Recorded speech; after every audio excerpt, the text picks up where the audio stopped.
Hi guys, we are in Samsung store in South Korea. So Samsung launched its S10 5G yesterday in all over the South Korea. So in this video we will review hands-on review of S10 5G and I will inform about the prices and other specifications in this video. So according to Bloomberg report backed up by a reliable leaker, pre-order for the S10 5G will open on April 18 and it will hit store on May 26 for all over the world. The snazziest member of the Samsung Galaxy S10 lineup launched in South Korea yesterday to celebrate the arrival of the country's 5G network. In addition to all important network speed tests, various first impression accounts have revealed that there's much more to the phone than just faster network speed. While the S10 5G might embody the same design language as its smaller siblings, it stands out in a few ways beyond the 5G logo printed on the back. For starters, everything is bigger, including a massive 6.7 inches screen that makes the whole body nearly 20% larger than that of the S10, as well as the front camera cutout and the battery.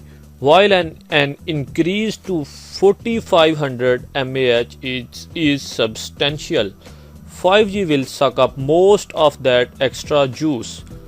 The phone gets one extra rear camera compared to the S10, a time-of-flight depth sensor which is supposed to help with augmented reality and low-light photography. The same features are mirrored on the front where the 8-megapixel camera depth sensor in the cutout on the S10 Plus is replaced by a superior time-of-flight depth sensor. The Huawei P30 Pro uses time of flight very similarly and successfully. So the S10 5G has a lot of potential in the camera department. Rounding out the rest of new features including universal flash storage 3.0, that double storage speed from S10 which uses UFS 2.1. Samsung claims they can reach up to 2100 MBs read and 410 MBs write speeds, though those have yet to be tested. It also increases the charging rate to 25 watt from 15 watt. It's available in black, white and a new gold color, but that may change for global markets. When it comes to 5G itself, the whole situation is a bit disappointing. Indoors, Nikkei reports it can achieve speeds of up to 193 Mbps, 4 times faster than a S9 47 Mbps.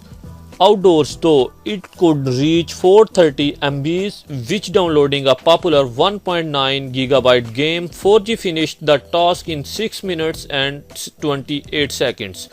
So 5G did so in just 1 minute and 51 seconds. That is faster, but it is a far cry from the claim that 5G would be 20 times faster.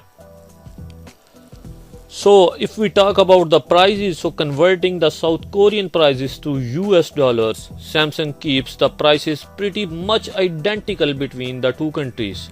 So it's just that for 256 GB version it will cost $1,230 and the 512 GB version will demand $1,350. So guys, hope so you would like our video, so please press the like button and press the subscribe button as well. So after subscribe, please press the bell icon, so in this way you will get the new videos notifications.